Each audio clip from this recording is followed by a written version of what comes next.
Sometime in the 21st century, gates suddenly appeared all over the world. The gates connected to labyrinths known as catacombs, and there, monsters known as enemies ran rampant. If a catacomb is left alone for too long, the enemies begin to encroach upon our world. Humanity was trampled, helpless to do anything. However, it was discovered that if certain talented individuals stay in a catacomb for a set period, they awaken abilities called skills. Humanity used these skills to strike back against the enemies. Those skill holders who explored and conquered the catacombs were called dungeon divers. While inside the classroom, a professor discussed how players and dungeon divers have become the most respected profession in the world.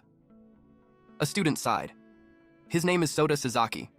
Our MC, both of his parents were dungeon divers, but his father died in battle. As for his mother, Sota still dreamed of becoming a player, a brilliant dungeon diver, just like them. His daydreaming was interrupted when a shadow-like creature appeared outside the window and bared its teeth as if it were about to devour him. This shocked the hell out of Sota, causing him to scream. His teacher and classmates merely looked at him, while some whispered behind his back as if this wasn't the first time it had happened. He fell out of his chair in fear. Well, apparently no one except him can see the shadow figure. And this started happening not too long ago. He started seeing things no one else could. It's called spirit sight, the power to see spirits. When Sota's dad was still alive, they tried to awaken his skill in a catacomb, but he didn't succeed because he was too terrified to focus. Our MC endured it for several hours but still hadn't awakened. He still couldn't become like his father, known as the strongest flame master. Then one of his classmates asked if he was okay. The guy helped Sota up. Our MC didn't expect any assistance from this guy. The man was Takuto Saiga, his childhood friend and a player, a dungeon diver who had already awakened a skill. Takuto held him up and whispered, "After school, the usual place." The statement made Sota sweat. Other students started admiring Takuto, saying he's got a big heart, but our MC seemed to object. Sota went and arrived at the usual place, only to be greeted by a punch. "You're late, Mr. Self-Proclaimed Spirit Medium." As it turned out, Takuto was nothing but a bully to him. He looks down at Sota, who was already lying on the ground.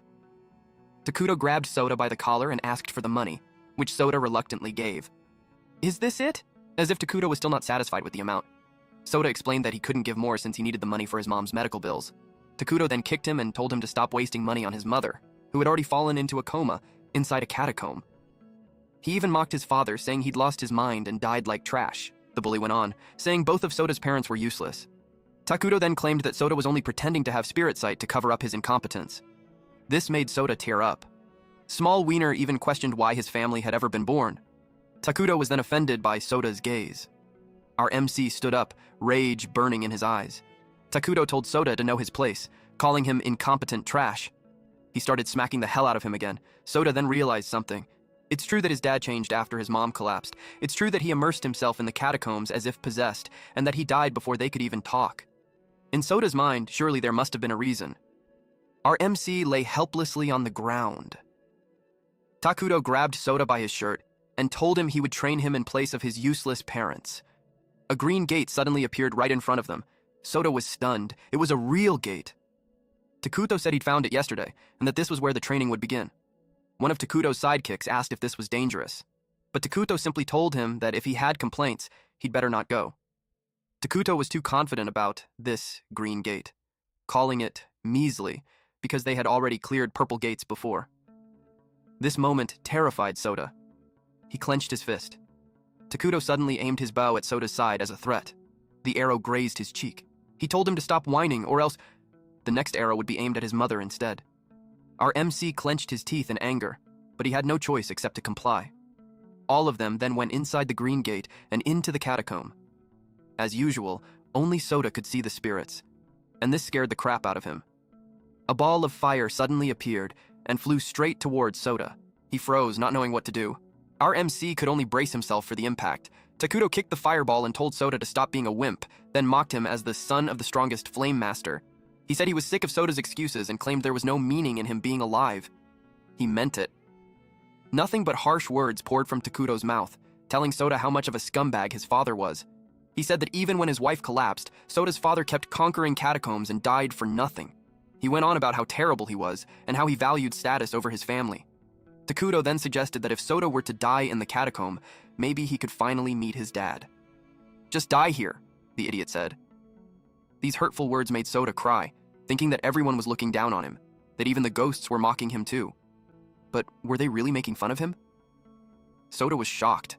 He looked around, wondering if it was really the flames that had spoken. Then it said, "Strain your eyes and listen." Soda stared in awe. He realized he had truly heard it talking to him. "Small wiener," asked what he was staring at, then froze. Blood gushed from his mouth. Takuto had been stabbed from behind. His cronies couldn't believe what they were seeing. Their boss was wrapped up and lifted into the air. It was a giant spider. One of the cronies asked if it was the queen spider, the area boss of the highest difficulty Red Gate. It takes the tastiest looking prey back to its nest and lays eggs inside them while feeding. What a worst way to die indeed.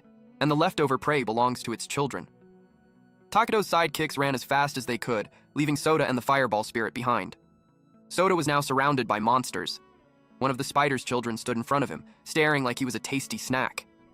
Is this the end for me? Our MC wondered. But he didn't want to die. The fireball spirit spoke again, telling him not to give up and to sharpen his senses and feel it. The way you are now, you should understand. Soda was still confused, but he clung to that faith. A light suddenly appeared, followed by a message stating that the stay duration had exceeded the threshold. Congratulations. It said a skill had awakened due to the catacomb's blessing. The awakened skill was Legacy Anomaly from Wandering Souls. Truly wandering. But what are they? Soda wondered. The fireball grew immensely large. Our MC was stunned. Then the fireball took the image of his father, reaching out to him. Soda reached for his father's hand as the spiders roared. They were surrounded by monsters. Finally, their hands met. Then an explosion erupted, wiping out the remaining spiders. Soda felt renewed and powerful as flames surged within him. The awakened skill Legacy Anomaly allowed him to inherit skills from Wandering Souls. The flame skill is now in Soda's hands, the same one with his dad.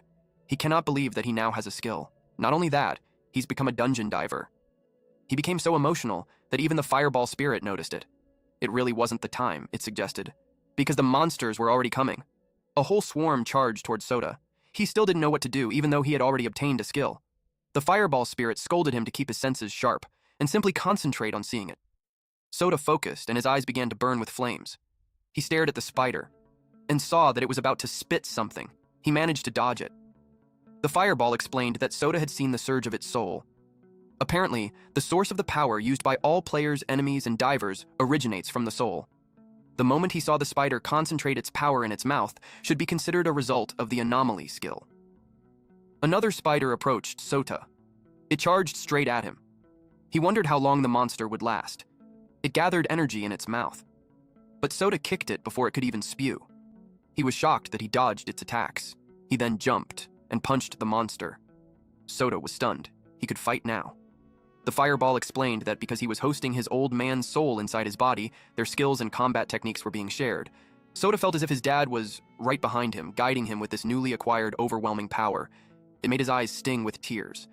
That feeling gave him the confidence to fight. With this power, he punched one monster. Another was right behind him, charging energy in its mouth, but he dodged its attack just in time. Soda's eyes continued to burn with flames. He focused and studied the monster. Then something caught his eye. Our MC asked the flame if he had just seen the spider's weak point. Soda leapt and struck the spider at its weak point. Our MC watched closely. The spider had taken a fatal hit. Soda had left flames in the area he touched. Unexpectedly, another spider positioned itself right in front of him. It took a step, then turned the other way. The bastard ran for its life. But Soda wasn't having it. He gathered energy in his arm and commanded the skill, Prison Blaze. The runner took a fatal hit. It was finally over. He let out a sigh. It was a bit tiring. But not bad at all for a first-timer, Flamey commented. The fireball then told Soda to go ahead and speak with his dad's soul and listen to his lingering regrets. Only after clearing those regrets could he fully inherit the skill. That's the ability of the skill Anomaly. Soda was confused as to why the fireball knew so much. It just dismissed his questions, saying Soda was still in a semi-awakened state, perceiving souls in an incomplete way. But now that he had awakened his skills, he could finally converse with a soul. Soda's dad's soul appeared before him. He was smiling, as if he were incredibly proud of his son. His dad started the conversation, saying it had been a while. Our MC froze. He was about to speak, but his dad cut him off and apologized first. Soda didn't hold back. He demanded to know why his dad didn't stay with his mom. His dad said he left because he was trying to save her. The answer caught Soda completely off guard. She had collapsed because of the queen spider's venom. To make an antidote, he needed its fangs. That's why he charged into every red gate that appeared, undeniably reckless. But just when he thought he already had it, a trap was triggered. Our MC didn't know how to respond. His dad continued. He admitted he had refused to listen to anyone, forcing himself into one raid after another. Sota was still angry, even after hearing his dad's explanation. He was angry that his dad chose to carry everything alone when they were supposed to be a family. Sota admitted he might not have been much help, but at least his dad could have talked to him. His dad was left speechless. With resolve in his eyes, Sota told him that he would be the one to save his mom. He swore he would surpass even the greatest player, his dad. He swore he wouldn't let anyone else die, and that he would become the strongest player diver. His dad was truly proud of his son, who now spoke like a grown man. He pulled Sota into a hug, telling him how proud he was and how much he loved him. He wanted to say everything now, with no regrets left behind. Sota's dad told him to become stronger than anyone else. Soon after, his dad dissolved, turning into drifting bubbles. He told Sota he was counting on him and to take care of his mom. Sota thanked his dad from the bottom of his heart. Then a blue screen appeared, just like when Sota first acquired his skill. The conversation cleared the lingering regrets of Keiichiro Sasaki. Skill is now fully inherited. Radiant Blaze, which allows the free manipulation of flames. He was now left alone. Tears of joy spilled from Sota's eyes. The fireball spirit laughed at him, saying it was one hell of a bold claim to surpass his old man, but it had to admit it was wrong forever thinking of Sota as a spineless wimp. Sota tried to thank the flame spirit for everything, but it brushed him off, clearly not interested in formal gratitude, as if they weren't strangers at all. That response stirred Sota's curiosity, and he finally asked who the fireball really was. Could it be someone he knew? The fire spirit tried to answer, but the connection suddenly felt unstable. And Sota couldn't understand a single word. It tried again, but the voice kept breaking up. Nothing came through clearly, like a video call lagging at the worst possible moment. Even when the fireball tried its hardest, it still couldn't say it. Apparently, whatever it was trying to explain was considered a bug. The fireball simply told Sota to call it whatever he wanted for now. But of course, it had to be something cool, it suggested. Sota thought that maybe he could call it Tamao. The fireball was stunned. It hated the name and immediately questioned Sota's taste. Sota tried to defend himself, saying it couldn't be helped. The fireball was the one who said he could call it anything. In the end, it surrendered. Sota was right. So now, they have to stick with it. It then reminded Sota that there was still something he needed to do next. Our MC was shocked at first. Then his face turned serious, as if he already had a well-laid plan. The fireball was convinced that it looked good on him. As they walked toward the exit of the catacomb, the fireball told Sota that if he ever wanted to see them again, he only needed to return to a catacomb whenever he wished. Our MC finally reached the exit. Outside the green gate, Takuto's sidekicks were still gasping for air, bent over from running as fast as they could. Both of them couldn't understand why something like that spider existed inside a green gate, but neither had an answer. Suddenly, the green gate began to glow intensely, making them both step back in shock. Rings appeared around it, revealing the truth. Now they understood what it really was. It was an irregular gate. One of Takuto's cronies didn't seem to understand. Gate difficulty was strictly ranked by color: red, yellow, purple, blue, and then green. Normally, the danger level was obvious just by looking at the gate's color, but a gate with rings meant only one thing. The danger jumped straight to the highest tier. Crony number 1 couldn't believe it. So, this was effectively a red gate, he asked. Panic set in as they wondered how they were supposed to report this to the association. Were they really going to admit they broke in illegally? And on top of that, they had beaten up a civilian. One of them said that Takuto probably got what he deserved, but crony number 2 then remembered Sota was still inside. After a brief pause, they decided no one would bother looking for him anyway. One loser disappearing wouldn't matter. That was when the green gate opened. Sota stepped out calmly and said, "Sorry for being trash." The sidekicks were stunned to see a completely different Sota. They started to wonder how he was even alive. Sota's eyes flared with flames. Crony number 2 desperately wanted answers, but our MC was busy studying the two of them. He saw that they were nothing more than weaklings compared to the spiders he had faced. This scumbag immediately blamed him for Takuto's death. Even the other crony couldn't believe what he was saying. In the end, the scumbag decided the easiest solution was to pin everything on Sota. But Sota was done listening. Tired and irritated, he told them he needed to speak with Katora. Katora was confused. The other crony, feeling brushed aside, got angry and swung a punch at him. But Sota didn't even move. He struck first, landing a solid blow straight to his face. The scumbag was sent flying and finally collapsed, while the other stood frozen, wondering if Sota had truly become a dungeon diver. And on top of that, he's unbelievably strong. Sota then asked Katora for a favor, and though drenched in sweat and clearly shaken, Katora agreed. They re-entered the catacomb together. Katora knew deep down that neither of them stood a chance. But Sota explained that this was their opportunity to enter an irregular gate. If they didn't act now, it would be too late. Our MC was confident and fully determined to defeat the Queen Spider. Katora was shocked when he realized this had been Sota's plan all along, insisting they should call for backup instead. Before he could say more, a voice shouted from behind them, "Hold it!" Both Sota and Katora flinched, spinning around in fear as if another ghost had appeared. A loud, confident man stepped forward, blocking their path, and it was clear he wasn't going to let them do whatever they wanted, not while he was still breathing. Who is this stranger, and why is he here in the catacomb? Both Sota and Kuroda had no idea who he was, so they asked him outright. The man refused to give his name, saying he wouldn't reveal himself to suspicious people. Sota tried to explain, but the man cut him off. He pointed out that Sota was the one who had been unconscious outside the gate earlier.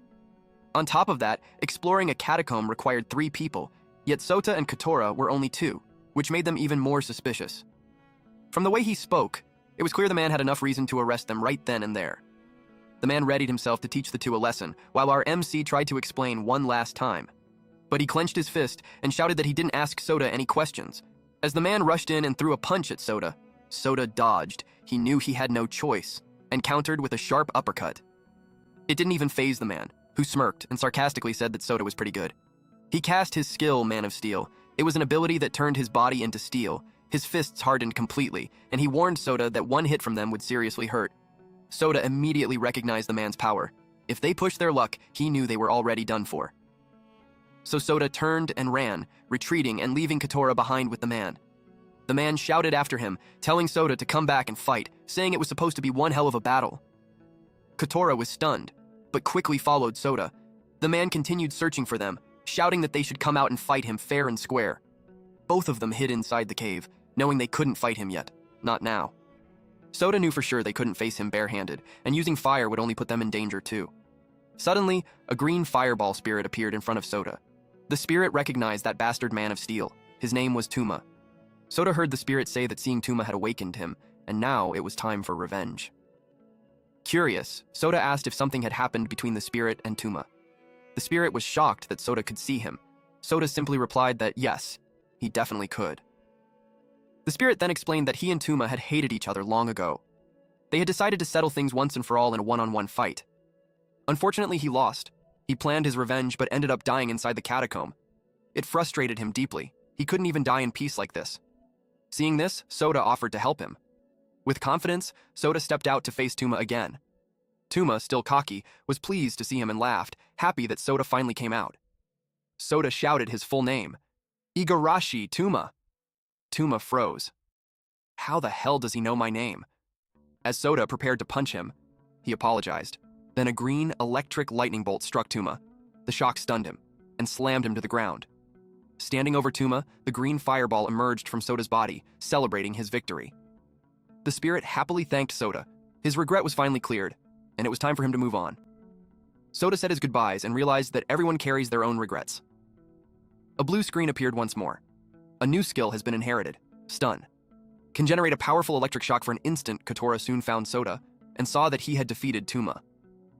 Sota asked why Katora still came looking for him when he could have just run away. Katora replied that he still didn't know why he had been brought along in the first place. It turned out Sota needed Katora's skill, Poison Master. His main purpose was to manipulate poison. Sota knew firsthand that Katora could create antidotes as long as he had the materials. He had experienced it before. Katora asked what Sota needed him to do. Our MC answered he was determined to defeat the Queen Spider. He needed Poison Master to help his mother recover. Even though Katora didn't need to fight, he decided to fight anyway. But he asked Sota one thing: please save Takuto. Kotora thanked Soda, saying that because of him, he had been saved over and over again and was able to awaken his skill. "You're my benefactor." Soda refused to save Takuto, saying he would never forgive him. Still, he offered Kotora a choice, to save Takuto on his own while Soda focused on fighting the Queen Spider. Kotora was speechless. Soda turned and promised he wouldn't interfere. This made Kotora smile. Suddenly, Tuma woke up from the stun. The two panicked, but Tuma unexpectedly hugged both Soda and Kotora, saying they were going to make him cry. This confused Soda and Kotora, but at least they're now 3 inside the catacomb. Tuma said that Soda should have told him the reason from the very start, but our MC argued that he was the one who attacked without listening. Tuma offered to help her, but Soda hesitated. He was worried it would become too dangerous. Tuma still insisted. There was no way he wouldn't help. He was doing this because he wanted to. Just then, the mad and hungry Queen Spider appeared in front of them. Perfect timing, and no time left to run. Tuma grinned as his fists turned to steel once again, ready to fight alongside Soda and Kotora, right then and there. The terrifying Queen Spider now stood right in front of them, ready to devour them whole. Kotora asked Tuma how far he had gotten in clearing catacombs. So far, Tuma had cleared the purple gate area, but a red gate was still new territory for him.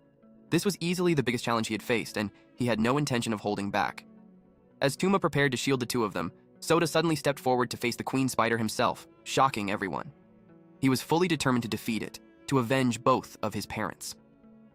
The Queen Spider charged. Soda dodged its attacks with ease, weaving in and out as if he had done this countless times before. The Queen Spider launched a web attack. Soda jumped onto it without hesitation. Tuma and Kotora could only stare in disbelief. This version of Soda felt completely different, as if he had already cleared a red gate before. Kotora knew that wasn't possible. Soda had only become a dungeon diver a few hours ago, yet his attacks and dodges were those of a veteran. Then flames suddenly burst from Soda's hands. "No way he can use fire," Tuma muttered. "He's been holding back." That was enough to fire Tuma up too. He couldn't afford to lose here either. His fists turned to steel as his Man of Steel skill activated. He slammed a punch into one of the spider's legs, putting everything he had into it. But to his surprise, nothing happened.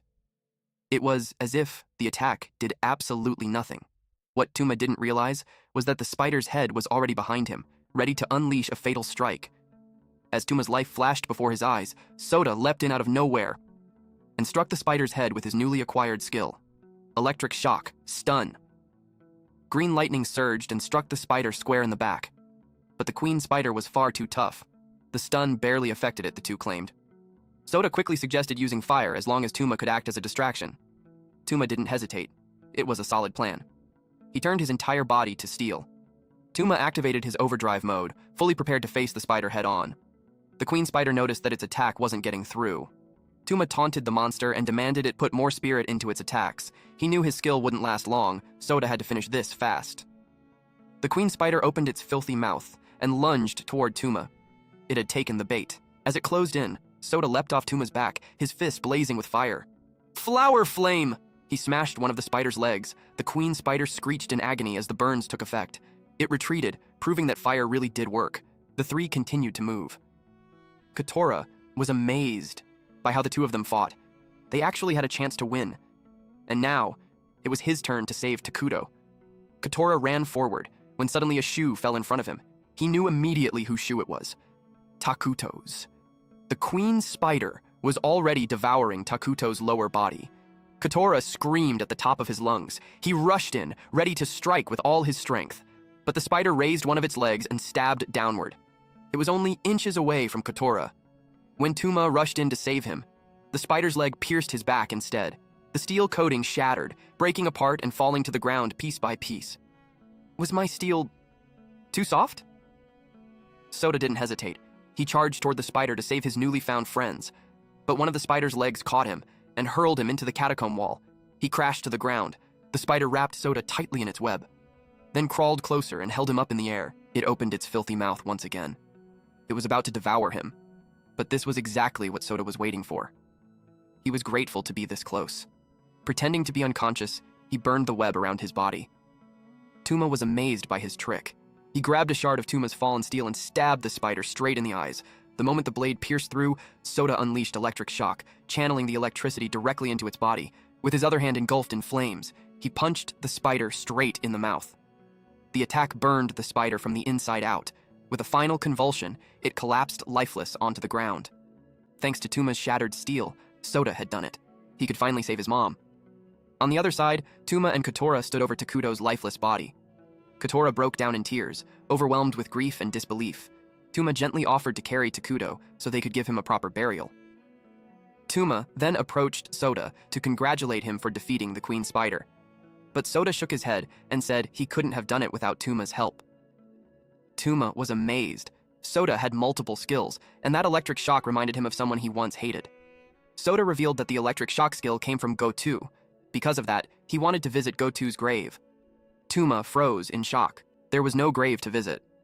Gotu was still alive, Tuma said. Our MC got confused. Tuma explained that he had met him just yesterday. There was no mistake about it. Our MC was stunned. Suddenly, Sota clutched his head as a sharp migraine hit him. The fireball spirit's voice echoed in his mind. You've touched the root of this world. A memory surfaced. Sota sitting in a classroom with a girl standing beside him, but he had no idea who she was.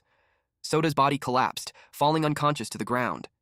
As darkness took him, the fireball spirit continued speaking, reminding him that the one he needed to save was not just his mother. Inside the hospital, Tuma asked Sota if this man was actually the face of the spirit he met inside the catacomb. Our MC confirmed it.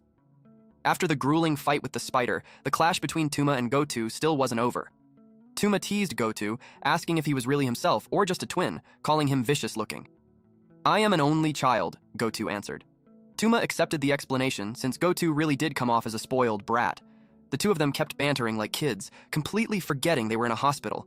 Sota had to step in and calm them down, especially when people started staring. Both of them finally shut up, and Sota asked if it was safe to assume that the gate they cleared was now closed and stabilized. Tuma and Gotu both assured him that it was. They had double-checked everything before leaving. Once the boss of a gate is defeated, the gate stabilizes and no longer poses any threat of enemy invasion. Sota thanked both of them for clearing the gate, and went off to check on Kotora. As Sota walked away, Gotu asked if he really was the one who defeated the boss. Tuma confirmed it. Sota had taken down a red gate boss. Gotu was stunned. It seemed that inheriting skills from wandering souls was actually possible after all, an insane ability, combined with Sota's quick thinking and sheer guts. That was when Tuma got a good idea, recruiting Sota into their team. Tuma then said he had a favor to ask Gotu, but Gotu wasn't having it. The two started yelling at each other again. Outside the hospital, Kotora was working on parts taken from the fallen spider to extract the poison. Sota found him. The analysis was almost complete, and the antidote would be ready soon. Kotora asked how Sota was doing, especially after he lost consciousness inside the catacomb. Sota thanked Kotora for helping him. Kotora shared he had the lightest injuries. He then apologized, saying he only held everyone back. Sota brushed it off. When someone important is in danger, your heart wavers, and Sota understood that feeling all too well. It reminded him of his parents. Of course, Takuto was different. Sota still didn't like him, but for Kotora, it wasn't the same, and Sota respected that. I can't beat that, Kotora said. Our MC didn't understand what he meant, but just as their conversation ended, the antidote was finally finished, thanks to the amazing poison master. Kotora handed it to Sota and urged him to hurry and take it to his mom. Our MC was truly grateful. He ran as fast as he could to his mother's hospital room. This was it, the thing that could save her, now in his hands. He looked at his mother lying there, unmoving, and gently made her drink the antidote Kotora created. One gulp. And just like that, her whole body glowed. Her eyes slowly opened. The poison was gone. The moment she woke up, Sota felt his chest tighten. Just seeing her awake again brought him to tears. She recognized him instantly and noticed how much he had grown. The two of them became emotional, like they were reuniting after being separated for so long. They talked about Sota's father. His mom asked what his father had truly felt. Our MC said that saving her had always been his father's greatest wish.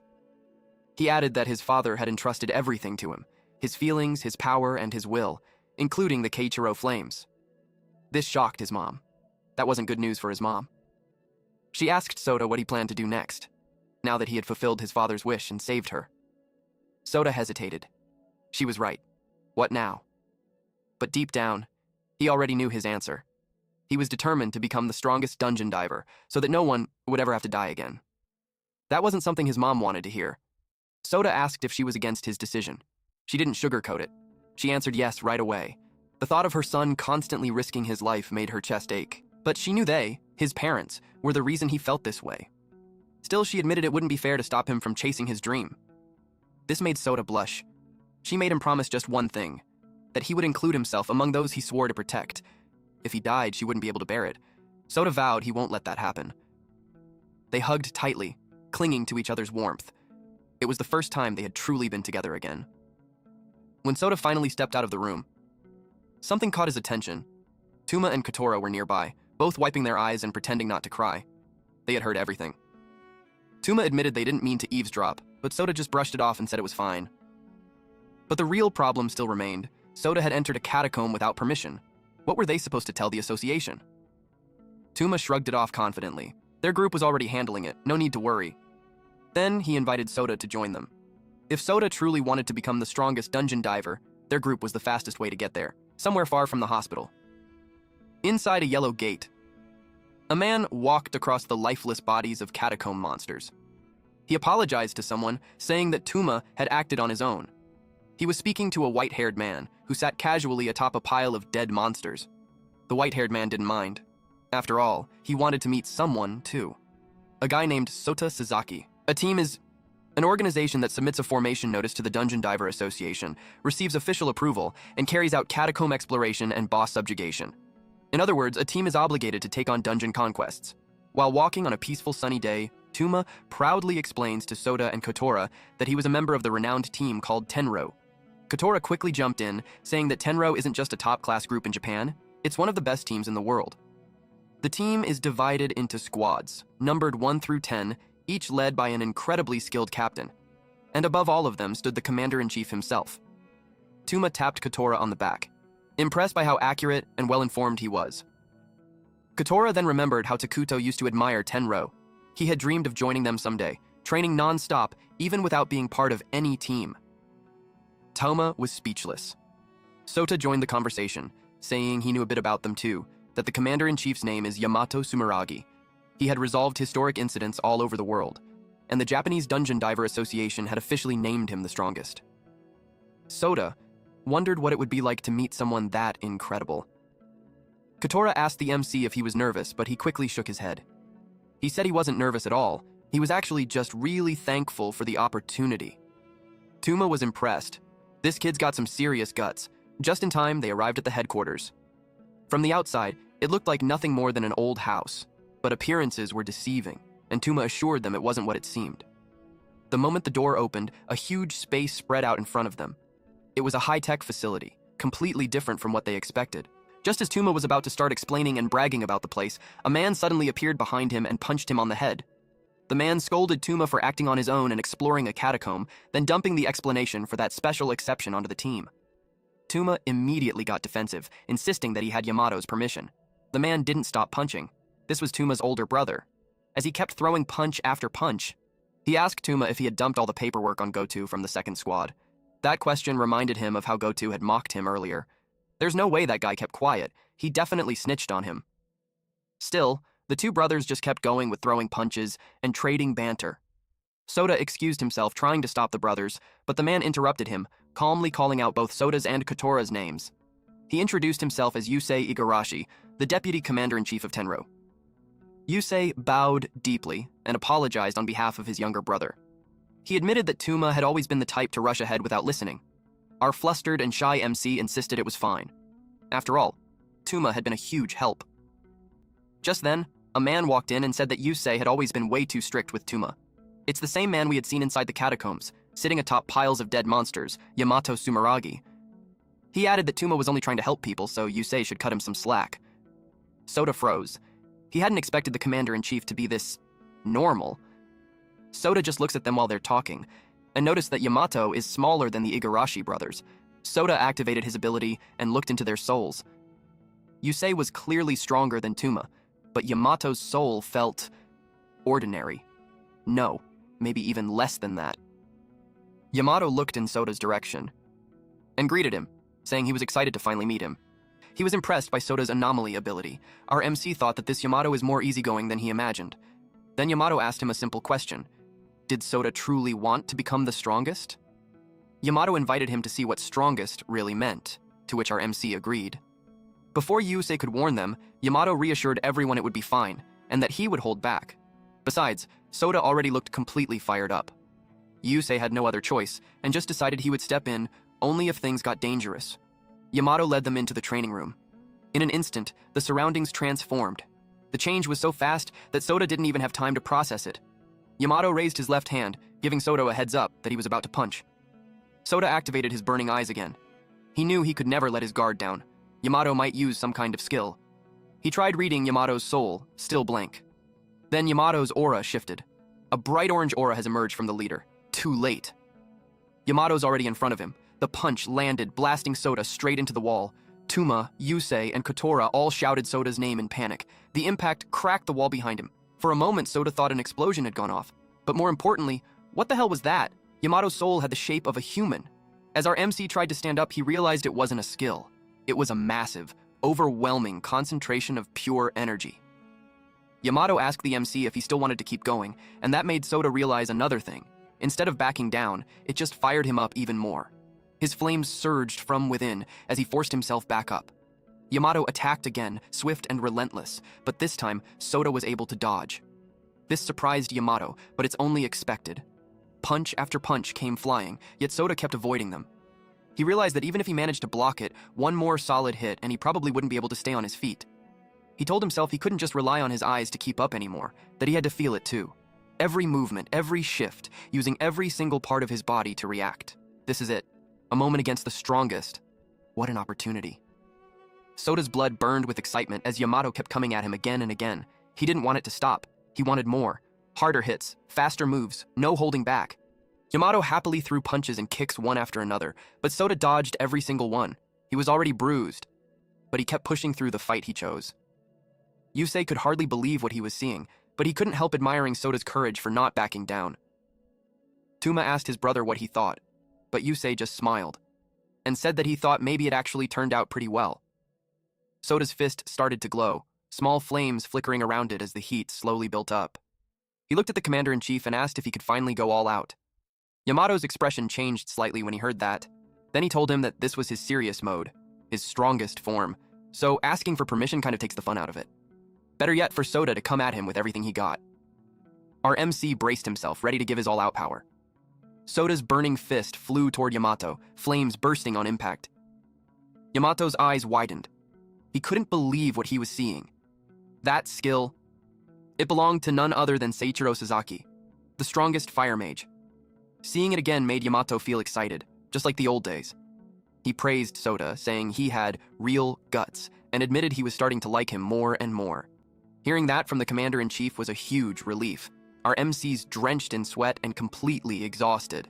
But the training wasn't over yet. Yamato slowly raised his right hand, and a bright orange aura flared up around him. The commander-in-chief's about to take things up another level. Suddenly, alarms blared throughout the facility. An emergency announcement echoed through the halls. There's an enemy invasion outside. Everyone froze. A massive outbreak had occurred in Sakurazawa town. Soda has not yet recovered from the training, but there's an enemy invasion already? Yamato's excitement vanished instantly. Things were just getting fun, but the training would definitely have to stop. Apparently, if a boss is left alive too long after a gate opens, enemies spill into the real world and begin attacking civilians. Yamato explained that gates near cities are almost never ignored like this. So this time it's probably because some challengers had failed to clear their gates in time. The commander-in-chief stepped in right away and took control of the situation. He asked Yusei which teams were ready to move.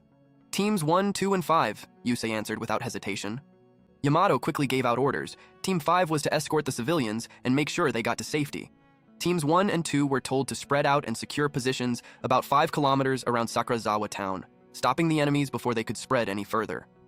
Yusei's and Tuma's teams were tasked with handling the gate itself. Curious, Soda asked Yamato what he would be doing. The commander-in-chief said he would charge straight into the enemy and take down the ones scattered across the city himself. Soda quickly asked if he could come too. He wanted to see what a real battle was like. Yamato looked at him and warned him plainly. If he couldn't keep up, he'd be left behind without hesitation. Our MC didn't back down. He was fully determined, so he agreed. Kotora was also told to join them, basically to keep an eye on Soda while they were out there. Then the commander-in-chief raised his voice and gave the final order. It was time to move out, and no one was allowed to die. In the suspected enemy invasion area, Yamato and Sota are dashing forward at full speed. Kotora's struggling to keep up. Their pace was unreal. He grew worried about Sota. After real combat right after intense training, this was clearly too much. Without further ado, Yamato plowed through enemies, punching one after another. He glanced back and noticed Sota lagging behind, clearly exhausted. Had he expected too much from him? Sota's legs gave out and he tripped. Kotora rushed to his side, asking if he was okay. Sota questioned himself. Was this really the time to show weakness? Kotora looked seriously worried. Deep down, he thought this was just too much. Maybe it was impossible after all. Maybe they should leave everything to Yamato and the Tenro team. Sota had the courage to stand there, but he was clearly exhausted. Kotora asked him why he was pushing himself this hard when it was already taking a toll on him. Sota is already strong, and they could easily let Yamato handle the fighting. But Sota refused to step back. He said he wasn't going to run away, and later blame himself for not being strong enough. This time, for the first time in his life, he was making a choice for himself. He wanted to become the strongest. If he gave up now, he felt like he'd lose more than just the fight. He'd lose his reason to keep going, and he was done lying to himself. He knew exactly what he wanted to catch up to Yamato. Hearing this, Kotora pulled out a small bottle and activated his poison alchemy. He created something on the spot. He handed it to Sota, who almost dropped it from surprise. The drink could unlock hidden power and boost the body, but only for a short time. And it came with side effects, Kotora claimed. Sota really stared at the small bottle, took a short breath, and thought it through. Should he drink it or not? While Yamato continued crushing enemies left and right, Yusei on the phone reported that the catacomb had already been checked. There were no bosses left inside, which meant it had already escaped into the city. What could only do now is to prevent more enemies from coming out of the gate. Before they could finish the call, a massive ogre appeared in front of Yamato. Yamato thought it might be the boss.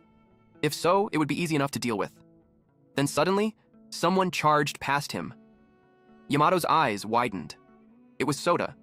He slammed his flaming fist straight into the ogre's face.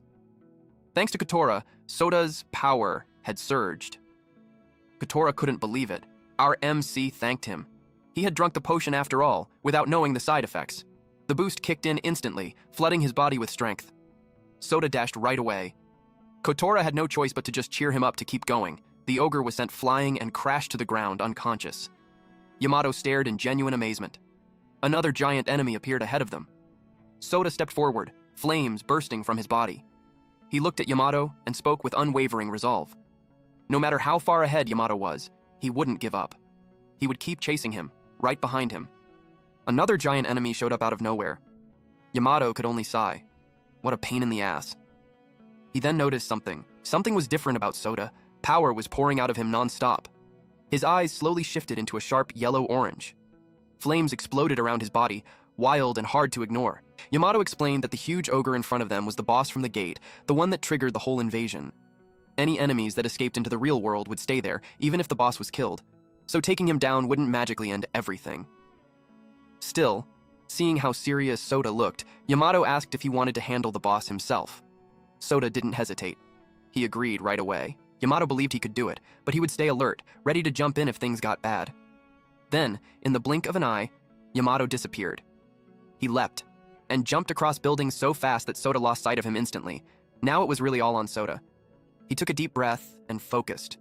He had been trusted with this fight. The ogre lifted its massive weapon and swung it down with full force. Sota barely dodged in time, but something felt wrong.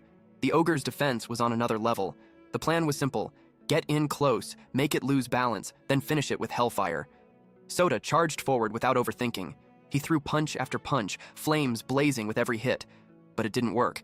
If anything, it only made the ogre more furious. The ogre roared and slammed its fist into Sota, sending him crashing straight into a wall. The hit was so heavy that Sota coughed up a bit of blood when he landed. Meanwhile, the ogre didn't even have a scratch. That's when it hit him. The ogre was resisting fire. It just stood there like his attacks meant nothing. His flames, the thing he relied on the most, barely did any damage. That shook him more than the punch did. Lightning could stun it, sure, but stunning wasn't the same as killing it. Sota wondered what to do next. Then he remembered something. Something that the fireball spirit had told him before. Don't depend only on your father's power. Fire is strong, but not everything burns, the fireball said. Soda tried to argue that he already knew that, but the fireball asked, "Are you really sure?" It scolded him. Just because he was strong didn't mean he could rush in blindly. The fireball had taught him one last move just in case. At first, the thought excited him.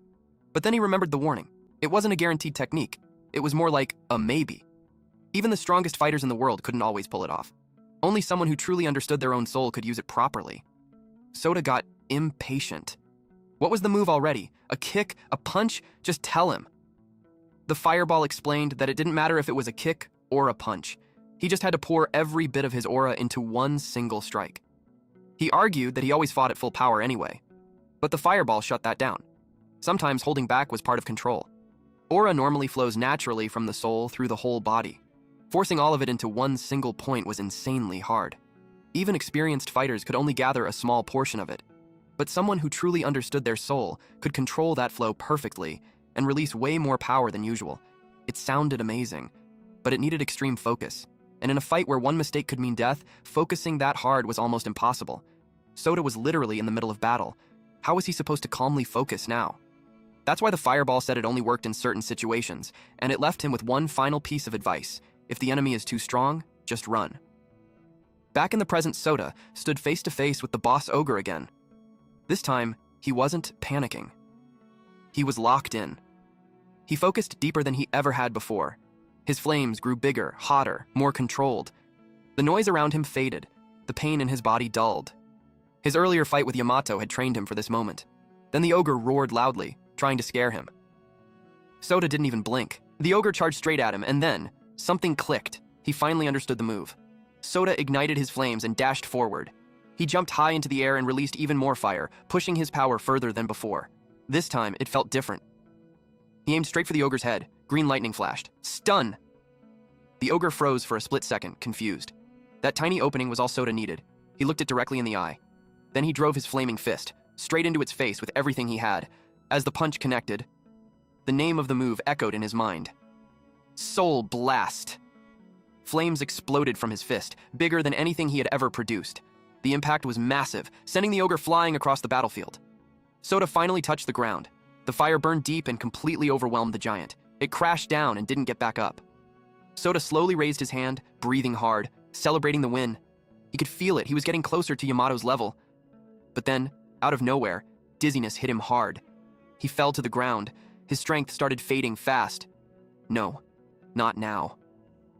He remembered the drink Kotora had given him, and the warning about the side effects. So this was the price. More ogres began stepping in, forming a circle around him. His legs felt weak. As his vision started to blur, one thought crossed his mind. Was this really how it ends? In another place. Yamato looks up at a towering building, thinking it would make a perfect landmark. He leaps into the sky to take in the superb skyline.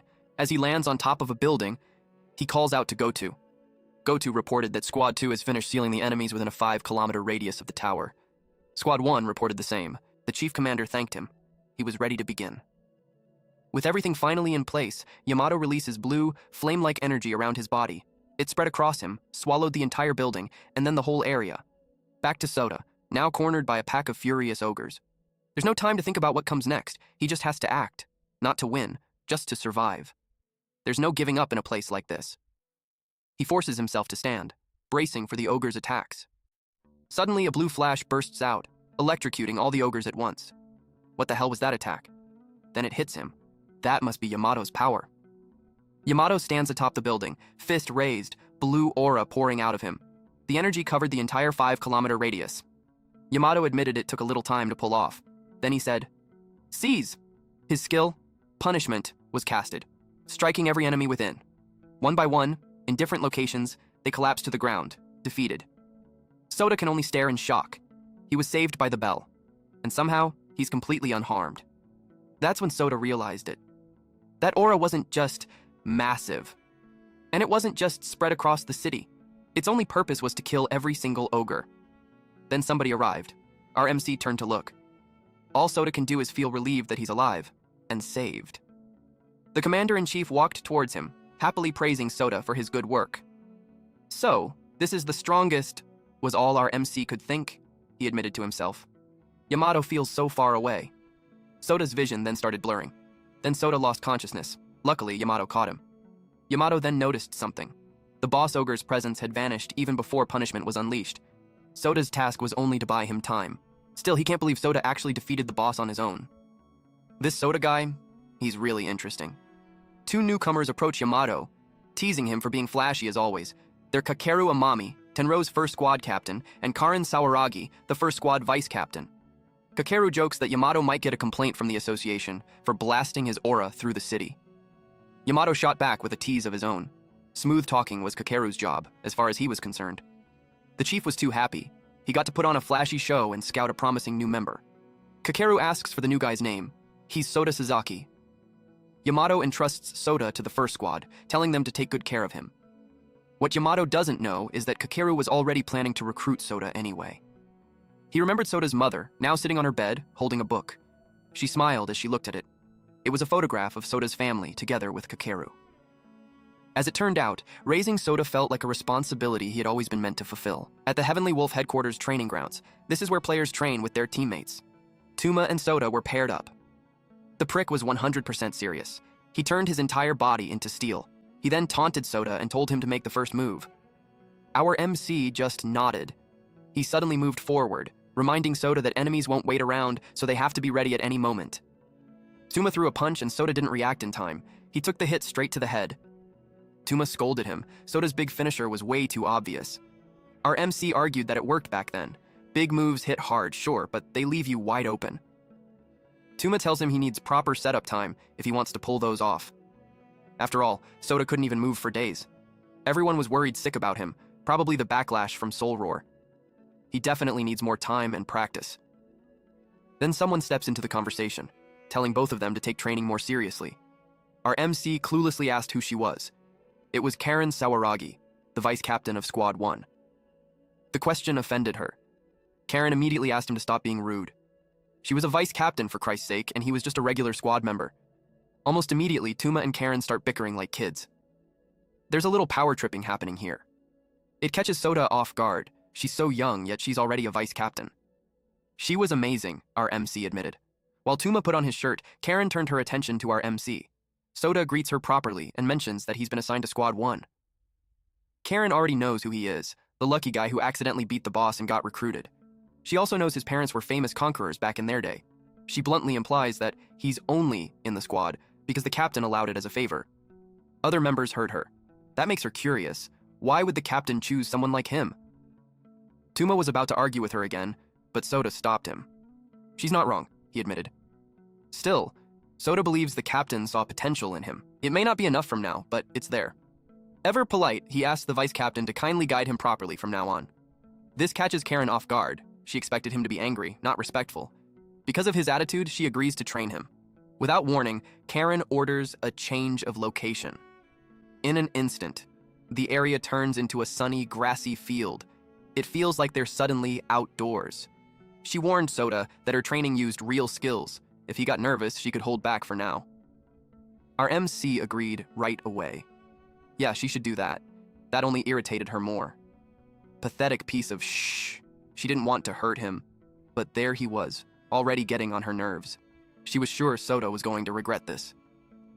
Karin launched her attack, Rage of Gaia. The ground trembled violently. Dirt rose up, trapping Soda inside a dome. She mocks him, asking what he's going to do. Maybe cry and apologize so she'll let him out?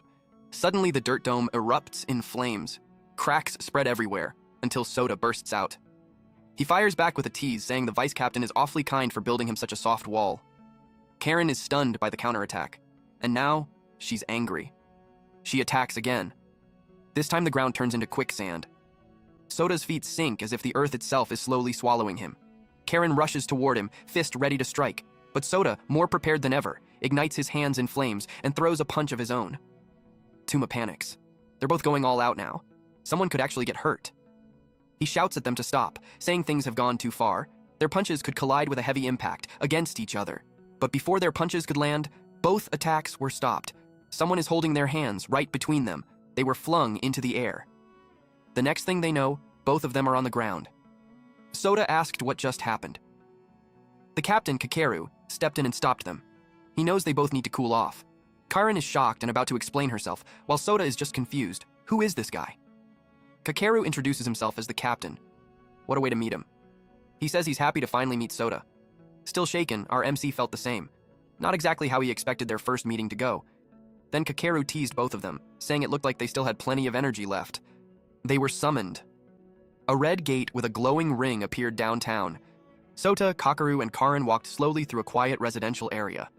They kept looking around again and again, checking house numbers, corners, rooftops, anything that might hint at danger. They wanted to be absolutely sure this was the right place where the red gate had been reported. The street looked normal. Too normal. Karin scratched her head as she stared at the houses. She admitted that she was terrible with residential areas. To her, every house looked exactly the same no matter how long she stared at them. Same roofs, same windows, same fences. She could get lost in 5 minutes if left alone. Kakeru just laughed lightly. He said it was actually a good thing they arrived early. If they had shown up late and the enemies had already started pouring out of the gate, civilian casualties would have been insane, and no one wanted that on their conscience. Of course, Karin agreed nervously. Our MC then asked if the captain had been there during the previous invasion. The captain answered yes. As they kept walking, Sota casually mentioned the guy he had been with earlier, Ichijo Kotora. He said Kotora ended up joining the Heavenly Wolf group. Their expressions changed slightly. The captain shared that the Squad 7 leader did mention it to him. Karin let out a quiet sigh and muttered that she felt bad for him. Being assigned to that group wasn't exactly something to celebrate. Sota looked confused. He asked them directly what was wrong with Squad 7. Before either of them could answer, Kakeru suddenly raised one hand. The air in front of them shifted. It felt like the space itself was being pulled open. And then the red gate appeared. It stood there silently between the houses, glowing with an ominous red light. Then they noticed something else.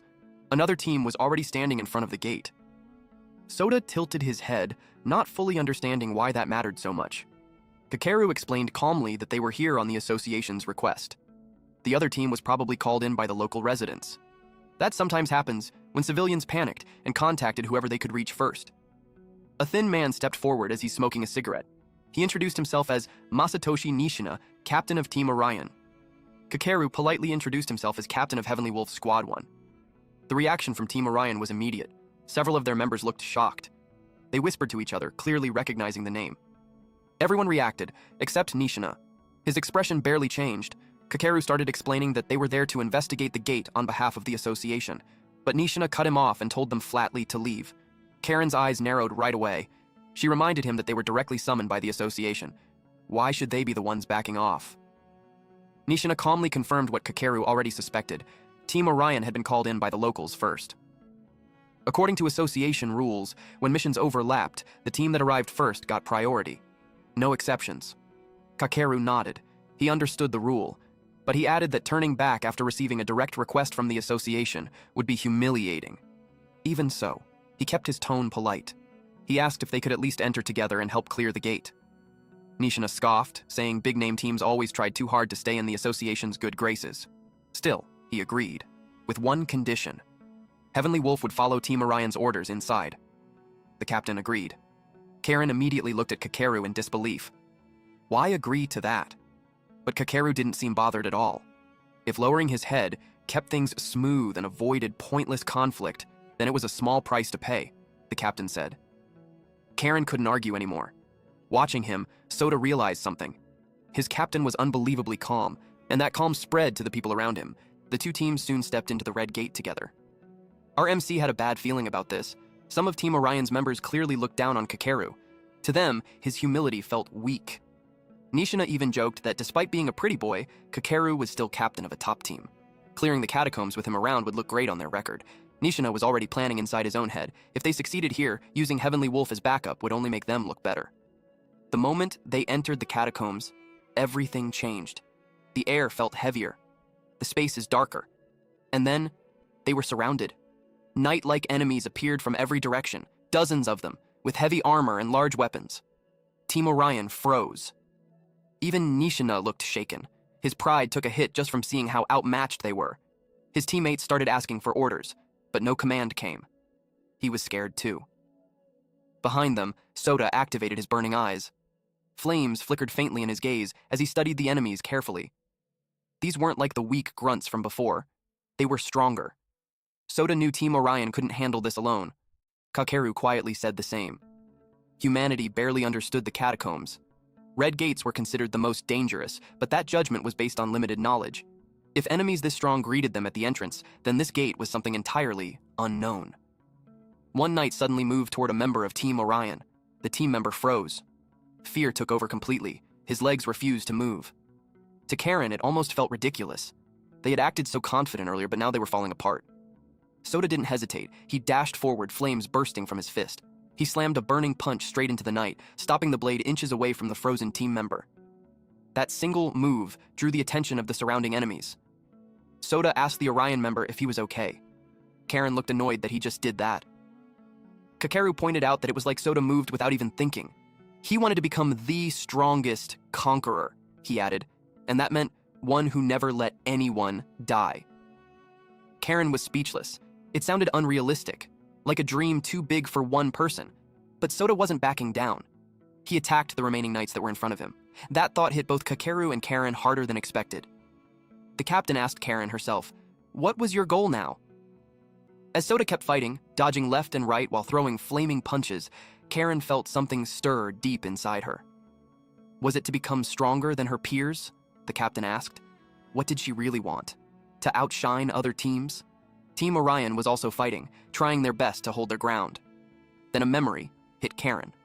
A lifeless body, someone she failed to save when she was younger. She remembered standing there powerless. That was why she became a conqueror. Not for status, not for praise, but so she would never feel that helpless again. Anger filled her chest, anger at herself for forgetting. When an enemy slipped behind Soda, blade raised. Karen moved instantly.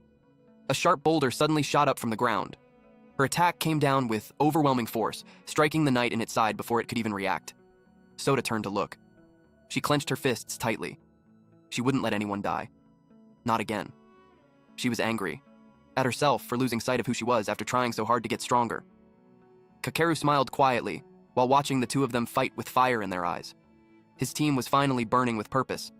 And now, they're ready to face whatever waits inside the red gate. Now they're completely surrounded, trapped in a tight circle of raging, knight-like enemies closing in from every side. Even with all that, Soda and Karen don't step back. Karen moves first without wasting a second. She slams her power straight into the ground and unleashes Rage of Gaia. The ground explodes upward in sharp stone pillars, like giant spikes shooting out from below.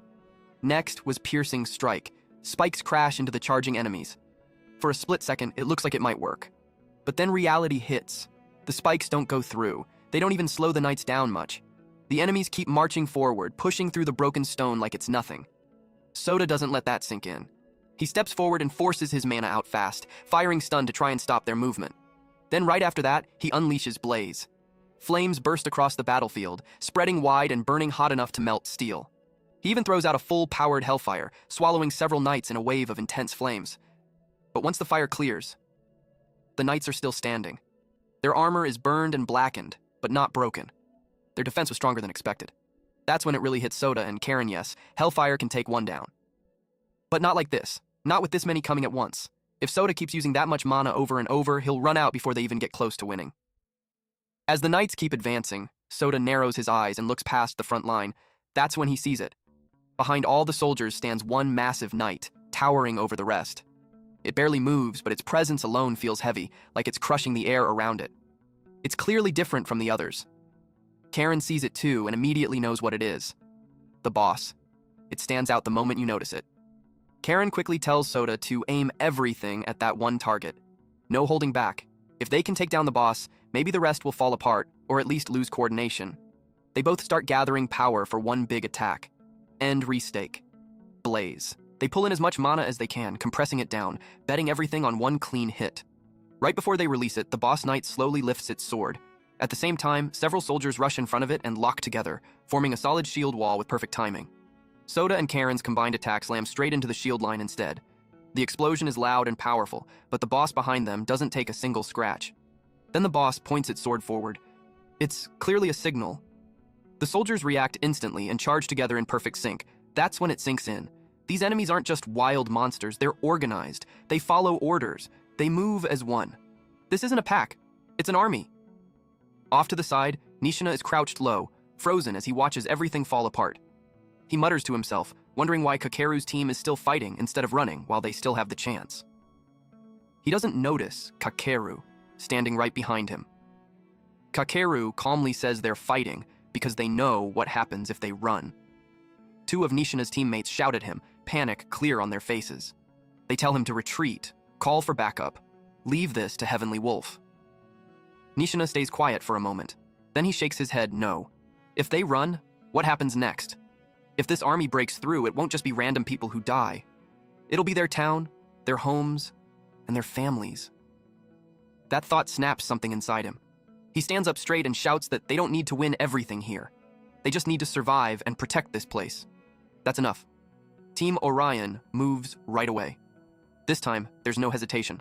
They rush forward and put themselves between the enemy army and Heavenly Wolf.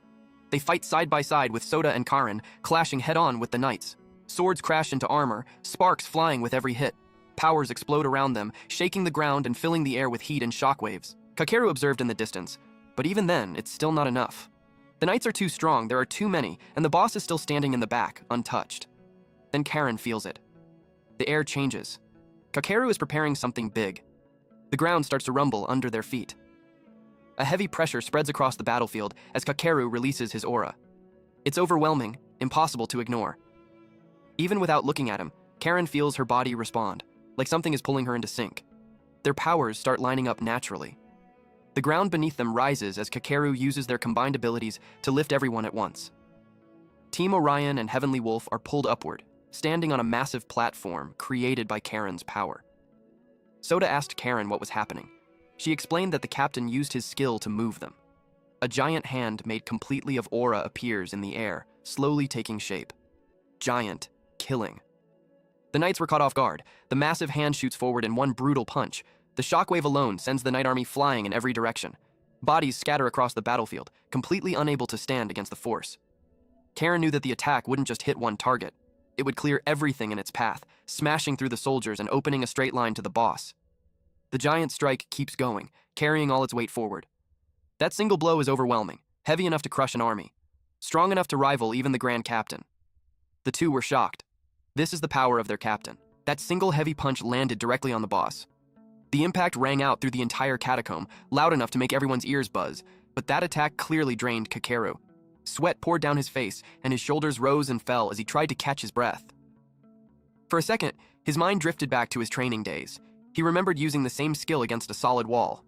Back then, the crack he made was smaller, rough, and uneven, nothing compared to what he just did. Still, his mentor had stared at the damage, then at him, clearly impressed. He had congratulated him for awakening his skill. Kakeru had been exhausted that day too, but he hadn't cared about the pain at all. He was just happy to see that proud look on his mentor's face, happy that someone believed in him. His mentor, Soda's father, placed a hand on his shoulder and told him he did well. The way he said it felt like a proud father praising his son. Back in the present, applause pulled him out of that memory. His team was cheering loudly. Soda couldn't believe it.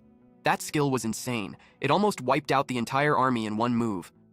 But Kakeru just shrugged like it wasn't a big deal. He said his pride and joy was just a destructive skill.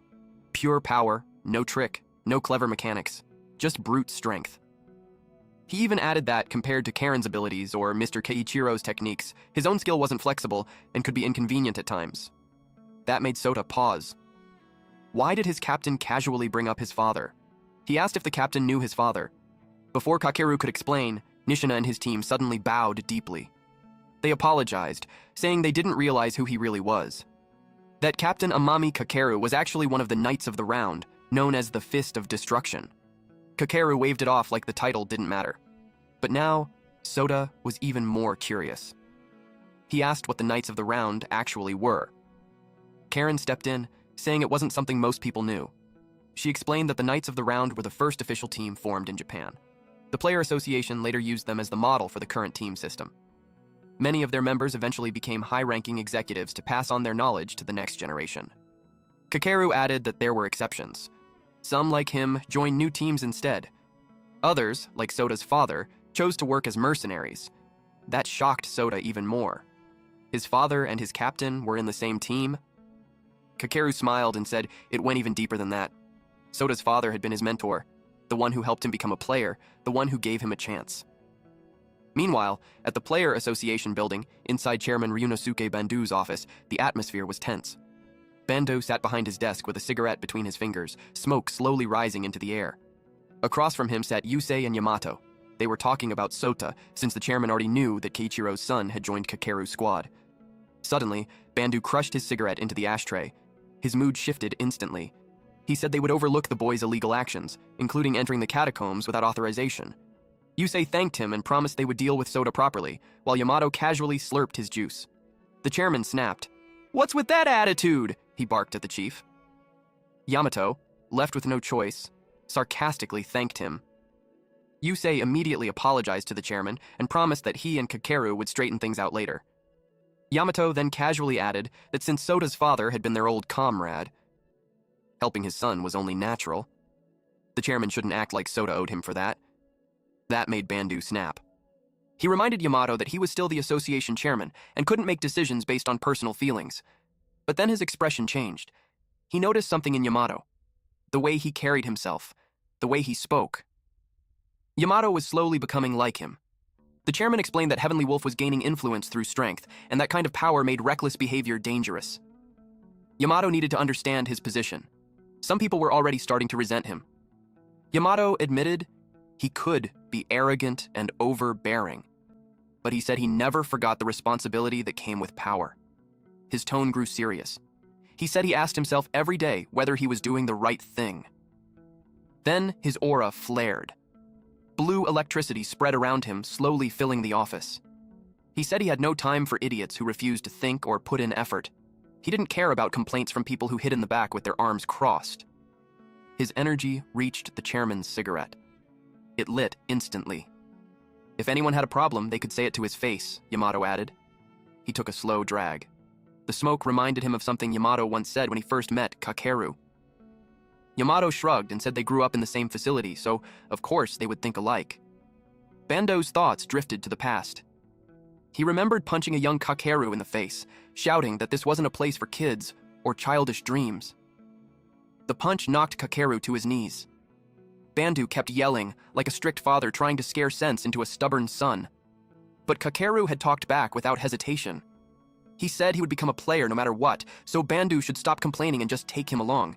Before it escalated further, Keiichiro stepped between them. He sided with Kakeru, saying the kid was serious. He reached out his hand to help Kakeru up and asked if he was okay.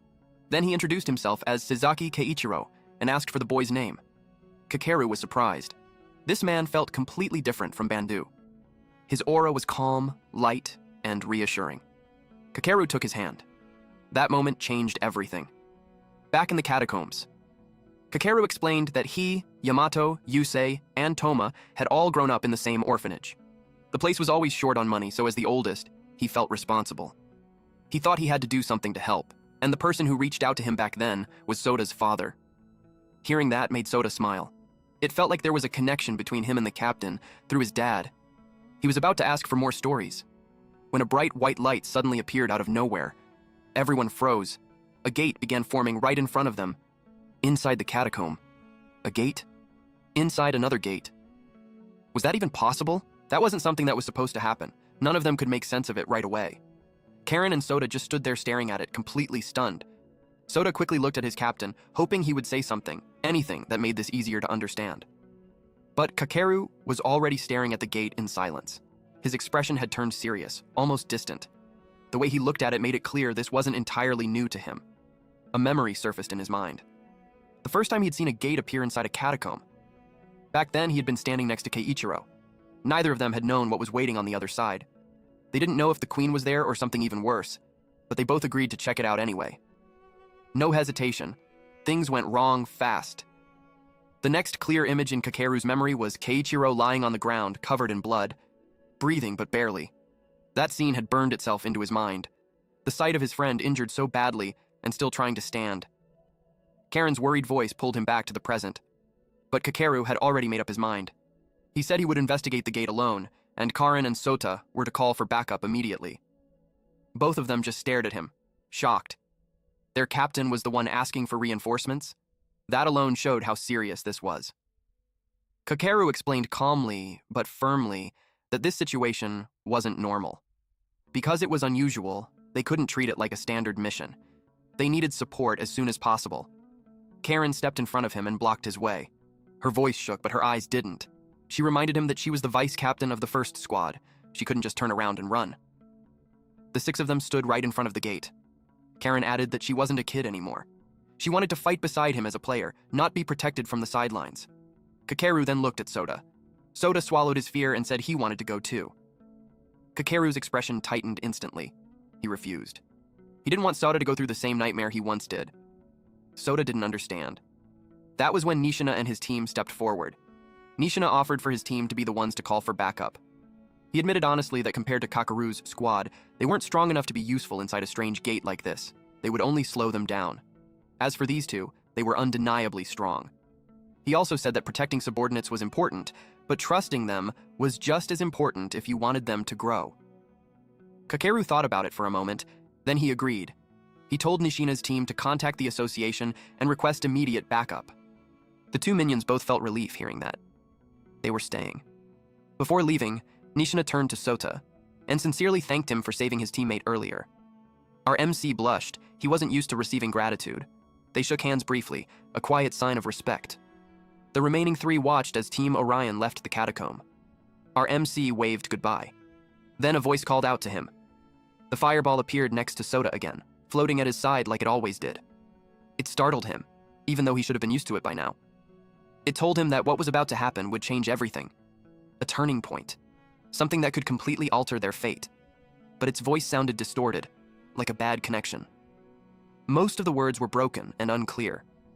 Still, one message came through clearly. He needed to go alone.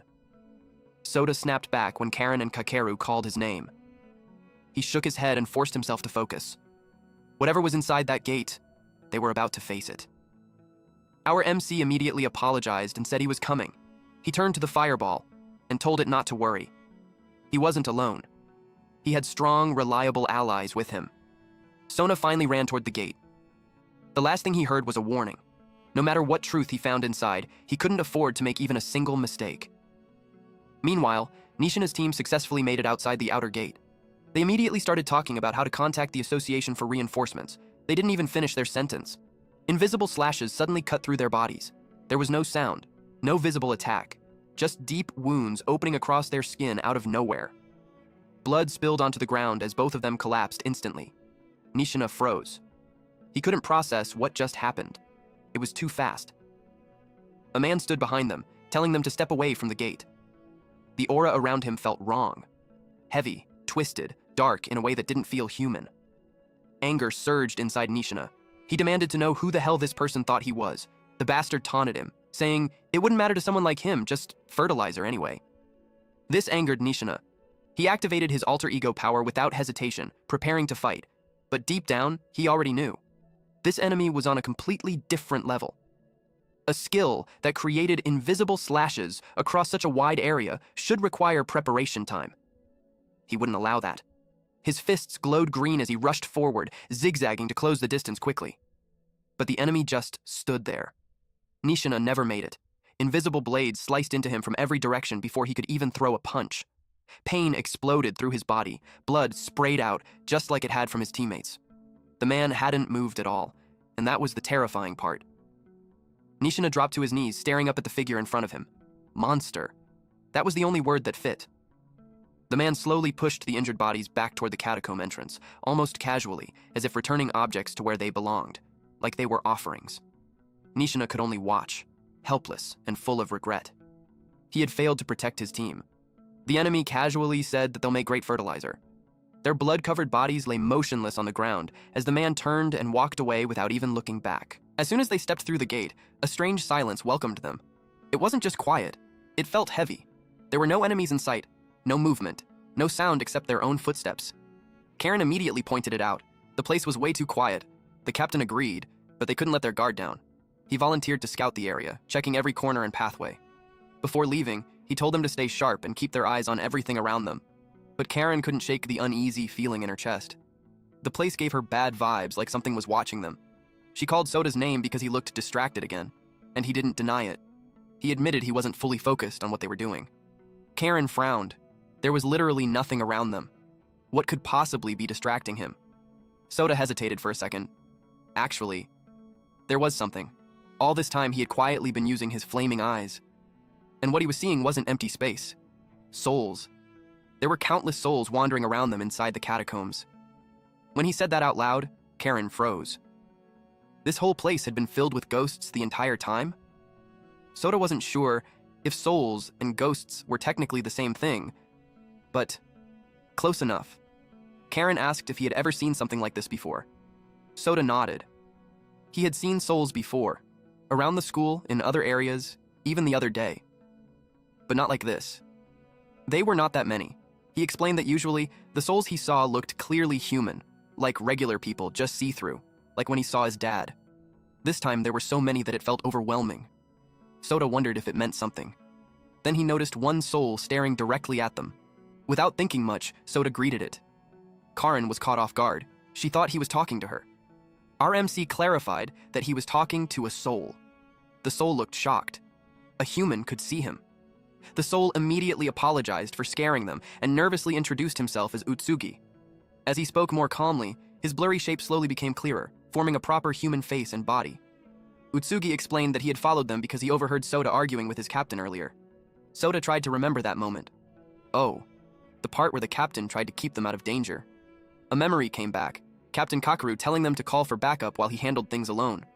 Utsugi said something similar had once happened to him. When he and his team were exploring the catacombs, they ran into serious danger. His teammates told him to leave and get backup, so they split up. He went alone, while the rest stayed together. But the backup didn't arrive in time, and neither did his teammates survive. Even if he would have slowed them down, he wished he had stayed. Just remembering it made him break down. He regretted leaving them more than anything. If he had just been braver, like Sota, maybe things would have turned out differently. While Utsugi talked, Sota kept repeating everything to Karen so she could understand. Karen's expression softened. Then she asked gently if there was anything they could do to help him. Sota blinked in surprise. Karen explained that maybe they could help him move on somehow, let him rest properly. Sota couldn't help but smile at that. Even if Utsugi was just a soul, Karen didn't want to leave him stuck in a place like this. Sota then asked Utsugi what his biggest regret was. Utsugi said he regretted a lot of things, but if he had to choose one, he wished people had seen his skill in action. He wanted to use it in a real fight at least once. He wanted it to matter. Sota asked what the skill was called. Land, Utsugi said. Sota explained to Karen that the skill allowed someone to share exactly what they were seeing with others. Karen thought it sounded more useful for scouting or teamwork, not direct combat. Then she noticed Sota talking half to himself again, and told him to stop because it was confusing. Sota apologized and said he was just thinking about how great the skill actually was. Both Karen and Utsugi looked surprised. Great? Really? Sota smiled and was about to explain why. But the scene shifts. Deeper inside, Captain Kakeru stood in front of a massive gate. He clenched his fists tightly. It looked exactly like the one from before. And that only meant one thing. A huge, knight-like enemy suddenly appeared behind him, but Kakeru didn't panic. He already knew there would be a gatekeeper. The gatekeeper swung its sword with massive force. Kakeru blocked it. But what shocked him was that the enemy didn't even budge. He kicked it away to create some distance and immediately activated his skill. Giant Killing. A strong blue aura exploded around him as he unleashed Ren's strike. A giant blue aura shaped like a hand smashed into the enemy, but the knight barely moved. It was like the attack meant nothing. Kakeru frowned. This one was clearly tougher than the armored enemies they had just beaten. He launched more attacks, trying different angles, but none of them worked. Deep down, he knew only Conquering Fist could finish this, but that skill needed time to charge, and time wasn't something he had. Just then, someone called out his name. Karen and Sota appeared beside him. Both looked serious and ready to fight. Sota stepped forward and told the captain they would take over. Kakeru immediately refused. This enemy was on another level. He ordered them to support him and buy him time instead. But Sota didn't step back. He assured Kakeru that it would be fine. He said to leave this one to him and Karen. The two of them faced the giant knight together. It definitely felt stronger than the others, but they weren't scared. They were going to prove they could handle it, and they planned to bring it down in a minute. But Captain Kakeru wasn't convinced at all. He said it was impossible. This knight was clearly stronger than the last boss they fought. Earlier, They even needed Kakeru to step in just to finish the enemies. So how were they supposed to defeat this one, when it was obviously on a higher level? The enemy lifted its sword and adjusted its stance, ready to strike at any moment. Sota spoke seriously. He said he knew Kakeru was always the one taking the lead and putting himself in danger for them. But if they kept hiding behind him and letting him protect them every time, they would never grow stronger. His voice was calm, but firm. Even his aura felt different, more steady, more mature, like he was finally ready to carry his own weight in a real fight. He had always wanted to get stronger. That was his goal from the very beginning. Kakeru froze for a second. That feeling. It was familiar. A memory surfaced. Him arguing with his own mentor, saying he wanted to be stronger too, that he hated always being protected. Karin then admitted a bit reluctantly that she agreed with Sota. There was a reason they wanted to fight this one themselves. They needed to prove something, not just to their captain, but to themselves. So the two of them begged Kakeru to let them handle it. That surprised him even more. After a moment, he gave in. He said fine, but if things got dangerous, before he could even finish, the two of them cut him off and thanked him right away. Kakeru just stood there, confused and slightly overwhelmed by what he was feeling. Karin called out to Sota to move, and Sota immediately charged in, flames rising around him. Watching them rush forward, Kakeru smiled like a proud older brother, but then that smile faded a little. He felt happy seeing Sota grow like this, but he felt like he didn't have the right to. The joy of watching a son grow stronger. That was something he had taken away from his mentor, Keiichiro. Back on the battlefield, the air felt heavy, like everything was waiting for the next move. Karin slowly lowered her hand to the ground and pressed her palm against the rough surface. A soft pink glow spread out from under her fingers, crawling across the battlefield like cracks of light. The ground trembled, and then massive boulders began rising one after another, forcing their way out of the earth as if the land itself was responding to her call. Sota didn't hesitate. The moment the rocks formed, he dashed forward and leapt onto the first one. He moved quickly, using each floating boulder like a stepping stone, pushing off hard with his legs to gain height and speed. Behind the armored knight, the ground suddenly shifted again. A giant stone hand formed out of solid rock, its fingers tightening into a fist before swinging forward with crushing force. It slammed into the enemy's back, the impact echoing loudly across the field. The knight was sent flying forward, its body thrown off balance and heading straight towards Sota. Flames wrapped around Sota's arm as he pulled his fist back. The fire burned brighter than before. The moment the enemy came within range, Sota drove his flaming punch downward with everything he had. The impact smashed the enemy straight into the ground. The force cracked the stone floor beneath them. From a distance, Kakeru was only observing them. Their teamwork was clean and well-timed. They weren't clashing or hesitating. But even so, he could tell something was missing. Their attacks were strong, but not strong enough to end it, yet. The enemy slowly pushed itself up from the crater, armor scorched and slightly damaged, but still standing. Karin quickly reacted. She slammed her hand back onto the ground, and thick stone wrapped around the enemy's legs like heavy chains. The rock tightened, locking its feet in place and stopping it from stepping forward. "Sota!" she called out firmly. The monster looked up. In an instant, Sota appeared in front of the enemy again, flames surging around his body. At the same time, Karin formed massive stone fists behind the enemy's back. They attacked together, and the enemy could only wait for impact. Sota kept the pressure from the front, throwing heavy, flame-coated punches that left burn marks across the armor, while Karin's stone fist crashed into its back. But the knight roared and forced its legs free, shattering the stone trap around its feet. Rock fragments scattered everywhere as it regained its footing. Without wasting a second, it raised its sword and swung it in a wide, deadly arc straight towards Sota. Before the blade could reach him, a thick wall of stone rose instantly between them. Karin had reacted at the last possible second, forming a shield strong enough to block the strike. Sota jumped back safely, breathing heavily but focused. Kakeru watched closely. Their timing wasn't just good, it was almost perfect. They weren't panicking, they were thinking while moving. Sota realized that this enemy was using the same basic attack as the ones they fought earlier. Even as he attacked, Sota's eyes burned brighter. Through the glow of his flames, he studied the enemy carefully. He noticed the pattern of its movements, the way it shifted its weight before swinging, the way its armor absorbed impact. Then he saw it. Deep inside the armor, hidden beneath layers of defense, there was a small, weak point in its soul. It glowed faintly near its chest, close to where a heart would normally be. But just as he focused on it, the weak spot shifted slightly to the side. It wasn't fixed. It was moving. "We need to aim carefully," Sota muttered. Suddenly, a sharp stone spike shot up from the ground behind the enemy and pierced through its shoulder. The force tore its entire arm off, sending it crashing to the ground with a heavy metallic thud. Karin said it was Soda who spotted the weak spot. She stood a few meters away, one hand still touching the stone surface. She looked calm, almost relaxed, as if she wasn't even straining herself. Thanks to Utsugi's Island, she could see exactly what Soda was seeing. The weak spot wasn't invisible to her anymore. Soda stood still for a moment, flames roaring around him, waiting for the right signal. Karin moved first. She touched the ground. And sand from the broken battlefield lifted into the air. She claimed she was just a modest maiden. The spotlight, of course, she would leave to the hero. The sand violently surrounds the enemy, covering its vision and throwing off its balance. The enemy knight slashed blindly, unable to see clearly through the thick cloud of dust.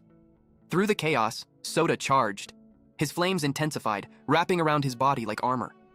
As he got close enough, he let out a powerful shout, Spirit Roar, and drove his fist forward with all his strength. His flaming punch pierced straight through the weak spot in its chest. For a second, everything went quiet. Then, flames burst from inside the armor. Cracks spread across its body as fire consumed it from within. The knight staggered, unable to hold itself together any longer. The sand settled slowly as the enemy collapsed to the ground. Burned. Destroyed. The whole fight had barely lasted a minute, but it felt much longer. From the sidelines, Utsugi stared in disbelief at how fast and clean it was. Soda turned toward him, breathing hard but smiling proudly. "You did it," he said. Then he held out his fist for a bump. Without his skill, they wouldn't have pulled it off. Utsugi's eyes watered slightly as he stepped forward and bumped fists with him. For the first time, his power had made a real difference in battle. A blue screen suddenly appeared in front of them, glowing softly in the air. It displayed a message. Utsugi Nozomi's regret has been resolved. Clear condition. Skill must be used in combat. Then another line appeared. Skill inherited. Island. Effect. Allows vision to be shared with others. Utsugi let out a small laugh, looking lighter than before. He thanked Soda first, saying he couldn't have cleared his regret without him. Then he turned to Captain Kakeru and Karin and thanked them too. As soon as the skill activated, something changed. They could see him now. Not just sense him, but actually see him standing there. Kakeru blinked in surprise. Karin stared for a second before letting out a quiet, "Oh." Honestly, Karin admitted that when she first heard about Island, she thought it would be hard to use in a real fight. It sounded useful on paper, but actually making it work in combat felt tricky. But Utsugi had guided her the whole time. He explained things clearly and stayed calm. Because of that, she was able to fight properly. She told him she was really thankful. Utsugi smiled softly. He said he was just glad he got to see them one last time like this. Our MC was glad too. But then his expression turned serious. He warned them that ever since he stepped through that gate earlier, he'd had a bad feeling. That confused them. What bad feeling? Which gate was he talking about? Utsugi continued, saying it felt like he might lose himself. Like if he stayed in this place too long, he would end up like the other souls wandering around here. Those souls weren't like him. They felt empty. Lifeless. Like something inside them was already gone. Before disappearing, he told them to be careful. Then, without any dramatic effect, his soul simply faded away. The three stood there quietly. What does losing yourself even mean? Soda wondered out loud. Was that why the fireball didn't come with them earlier? Could it be related? Karin sighed and said that honestly, Utsugi didn't have to leave them with such an ominous warning at the end. She looked at Soda carefully and asked if he was planning to chicken out and turn back now. Soda immediately said there was no way. They both laughed a little. They were joking. Mostly. Then Karin called out to Captain Kakeru and said they should keep moving. No point standing around. The catacombs weren't going to explore themselves. Right in front of them stood a large golden gate. Kakeru stepped forward without hesitation and placed both hands on it. The heavy doors creaked loudly as he pushed them open. The room beyond was massive. Almost everything inside shimmered gold. The walls, the floor, even the tall pillars lining the sides. Torches burned along the walls, their flames reflecting off the shiny surfaces and lighting the entire place like a strange underground palace. Before Soda or Karin could even say anything, Kakeru muttered that this place felt familiar, like he had seen it before. Then Karin suddenly pointed ahead and shouted for them to look. The captain started to sweat. In the very center of the room was something huge, an egg. It was massive. Its surface was black with streaks of gold and purple running across it. It didn't shine brightly, but it gave off a heavy, ominous feeling that made the air around it feel thick. Karen immediately turned to Soda. "Do you recognize that?" she asked. But when she looked at him, she froze. Soda looked terrified, like he had just seen a ghost. He held his breath, because beside the egg, he could see a soul standing guard, and that soul looked exactly like Captain Kakeru. No, it wasn't just similar, it was Captain Kakeru's soul. Soda shouted in pure shock. A throwback. Yamato was casually talking with Chairman Ryunosuke Bandu. The chairman asked him seriously if it was really possible to see the soul of the same person while that person was still alive. Yamato nodded while unwrapping a chocolate bar. He said it was possible. He had met Goto, the vice captain of the second squad. He was sure of it. There was even a time when Soda met Goto's soul in the catacombs and thought Goto had died. Later they confirmed it looked exactly like him. The chairman, sipping coffee calmly, said maybe it was just someone who looked similar. Yamato made a big X sign with his fingers and said no way. Even the skills the soul used were the same. That only confused the chairman more. Yamato teased him, saying the old man had no imagination. The chairman got annoyed. Yusei punched Yamato lightly to stop him from joking around. From the way Yamato was talking, it sounded like he already had a theory. As he opened another chocolate bar, he admitted he did. For a short time, Su, his nickname for Soda, had talked to Goto's soul. The stories matched perfectly with the Goto who was alive now. Same memories, same experiences. Yamato held up a half-eaten chocolate bar in one hand and a brand new one in the other. He compared them to the situation. What if one existence split into two? Two versions. Both share the same past.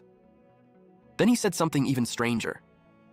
What if, even before this world began, there was another world just like it? Back in the Golden Palace, Soda still couldn't believe what he was seeing. His captain was standing right beside him, and at the same time, his captain's soul was standing beside the egg. "Soda!" Karen's voice echoed loudly across the Golden Hall, but before Soda could even turn his head toward her, a sharp pain exploded across his chest. It happened so fast, he didn't even see the blade. There was a loud slicing sound, like metal cutting through thick cloth. Then blood burst out from him. For a split second, he didn't understand what just happened. He hadn't sensed anyone close to him. He hadn't heard footsteps. There was no presence behind him. So how? Soda started to fall. From the shadows near one of the golden pillars, a figure stepped forward. It was him, the same enemy Nishida's team had encountered before. "The first one," he said proudly. The cut across his back was long, deep, clean, too clean. Blood began spreading underneath Soda, dark red against the shining gold. In the distance, the soul that looked exactly like Captain Kakeru stood beside the huge egg. It wasn't attacking, it wasn't moving, it was just watching. But its expression looked confused, almost disturbed, like even it didn't understand what was happening. Yamato's theory flashed. Was their world repeating? Soda's bloodied body lay flat on the golden floor. Captain Kakeru's soul stood a few steps away, staring at him. He looked completely clueless, not shocked, not angry, just blank. Karen rushed to Soda and dropped to her knees so fast it hurt. Her hands were already shaking as she grabbed one of her sleeves and tore it off without hesitation. She pressed the cloth hard against the deep wound on Soda's chest. Blood soaked through almost instantly. Behind her, Kakeru's soul only watched. He stood beside them, staring at Soda's unconscious face while blood continued to spill out of him. Then suddenly, Soda opened his eyes. But he wasn't on the golden floor anymore. There was no pain in his back. No blood. He was in a strange, empty space. He looked down at himself. No injuries. No wounds. Confusion slowly filled his face as he looked around, trying to understand where he was. That was when he noticed someone standing in front of him. It was Captain Kakeru. At least, it looked exactly like him. Same face, same build, same presence. But there was one difference. An eye patch covered one of his eyes. Soda's guard immediately went up. Something about this felt off. He couldn't just accept this at face value. For a second, he thought this might be some kind of fake. Some trick. But the man calmly denied that without even needing to be asked. He said he was the real Amami Kakeru, just not the one Soda knew. He was from the last world. That only made things more confusing. Last world? He activated his flaming eyes and carefully examined the man's soul. And what he saw made his heart sink. It was real. There was no lie. This was Captain Kakeru. The man explained that the world had looped back for some reason. That time had reset, and that he had lived in the world before the loop happened. Soda struggled to process that. Everything sounded impossible. What loop? When did it happen? Why did it happen? Nothing made sense. But then Kakeru said something unexpected. He said Soda had gotten stronger. In the last world, Soda had just been following them around, carrying heavy bags and trying his best to keep up. He had potential, sure, but he wasn't like this. Now, just by looking at him, it was obvious. He had gotten stronger. Soda felt awkward hearing that. Even now, he had ended up getting cut down so easily. He didn't feel strong at all. But he pushed that aside and asked the question that mattered. In that last world, had he died? Kakeru shook his head. Soda didn't die. The one who died was him. An image suddenly formed in Kakeru's mind. Soda's body was bleeding on the floor. Karin panicked beside him, and Kakeru standing behind them doing nothing. Kakeru realized something at that moment. In this loop, he had been given another chance, but unlike Soda, he hadn't changed. Back in the Golden Hall, the enemy stood in front of the massive egg, staring at it like it was something holy. He called it divine majesty in his mind. It might have been the happiest moment of his entire life. He even thanked his past self for bringing him here, and tears formed in his eyes. He believed his memories had brought great fortune to their so-called void. A flash of memory appeared, Kakeru kneeling beside a bloodied Keiichiro in that same golden hall, and standing above them was the same enemy. Back in the present, while the enemy was still lost in his joy, a massive fist slammed into his back. The punch was so powerful that the enemy flew across the hall and crashed into the golden wall, leaving deep cracks behind him. It was Kakeru. Kakeru stood there shaking with anger. Anyone could tell. That enemy had just cut down his subordinate without hesitation. Karin didn't know what to do. Her captain was furious, while Soda was bleeding badly. Her mind couldn't keep up. Even Soda, barely conscious, realized something. That punch was insane. If a normal human had taken that hit, there wouldn't even be anything left. Soul Kakeru interrupted Soda's thoughts. It still wasn't enough. Back in reality, everything changed in an instant. Kakeru suddenly staggered. A sharp slash cut across his eye and blood poured out immediately. The pain was intense. It forced him to step back, hand flying to his face. Karin's heart dropped. Now both of them are injured. The enemy appeared behind Karin as if he had always been there. He mocked his own attack, saying it had been pathetic, that he actually had wanted to split Kakeru's head in two, but his right hand had twisted earlier. Kakeru gritted his teeth, holding back a scream from the burning pain in his eye. He refused to fall. The enemy told him to shut the hell up. He said he should be the one screaming because they had ruined the best moment of his life. He pulled out a small bottle. Even now, he called them nothing more than lumps of filth. He claimed they should be thankful he was still thinking rationally in such an unforgivable situation. Then he stuck out his tongue and drank the entire bottle in one go. As soon as he swallowed the last drop, his eyes turned bright red. Power surged through him. He said his patience had ended. The twisted hand snapped back into place like nothing had ever happened. He vowed to carve them up, scatter their bodies, and grind them into the ground. Even while bleeding, Soda forced himself to think. This enemy was completely insane. He had to stand up. He had to help his captain. As he tried to move, Soul Kakeru stopped him, saying there was no need to help. Soda couldn't understand why. Soul Kakeru said he knew that man better than anyone, because he was that man. For a long time now, he had been looking for a place to die, ever since he let Keiichiro die. This shocked Soda. Then he finally admitted it clearly. He was the one who let Keiichiro, Soda's father, die. The empty space felt heavier. Then he looked straight at Sota, and silently asked the question that mattered most. Do you still want to save Amami Kakeru?